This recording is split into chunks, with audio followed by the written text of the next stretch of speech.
We first met Samra Zafar a few years ago when she was here talking about child brides and how prevalent the issue is right here in North America.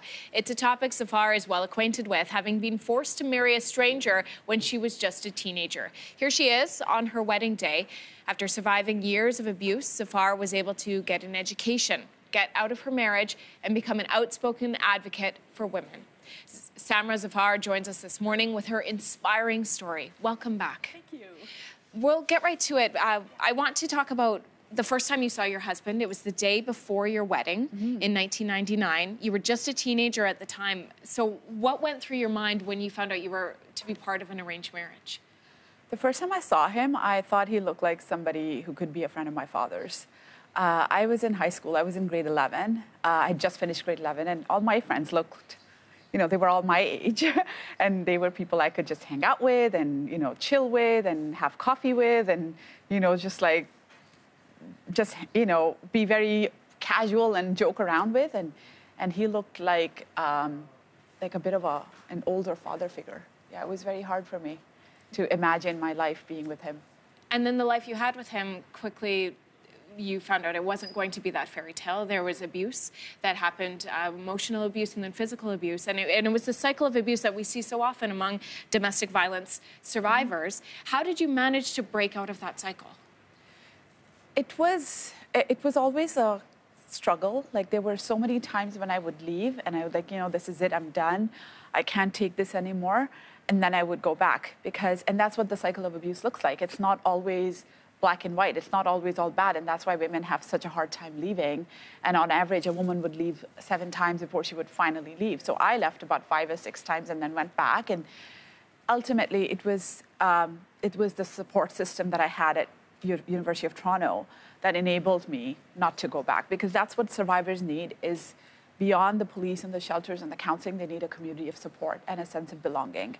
And I was very lucky to be a student at U of T when I came out of that marriage, and I found a new home and a community there, because there were moments when I thought I should go back, but they are the ones who were like, nope, you're not going to go back. We're with you. You're not alone. And if I didn't have that, I probably would have gone back. So how did you get that? How did you create that community for yourself? Because I imagine that could not have been easy for you. It was actually my passion for education that I just was not willing to give up on. So even despite all the abuse that was happening at home, and the dark days and everything, I would stand in front of a mirror with a piece of paper rolled up in my hand and practice my acceptance speech that I would give on my graduation day. Oh my gosh. And I just kept that hope alive. And I would, after the whole day of doing the chores and dealing with all the insults and the humiliation, I would study at night, and that would be my me time or my escape time. And eventually fought my way to go to university. I started university after 10 years of marriage and 2 children. And that's when I started making friends and getting my confidence back and building that sense of community and just learning about my rights and as a woman and as a person, and that I did not deserve this. It had nothing to do with me, and it was not my fault. And that's what enabled me finally to be able to leave. It still took another 2 years of gathering enough courage to be able to leave. But I had this little bit of hope that, yeah, it's not going to be easy, but maybe I can do it.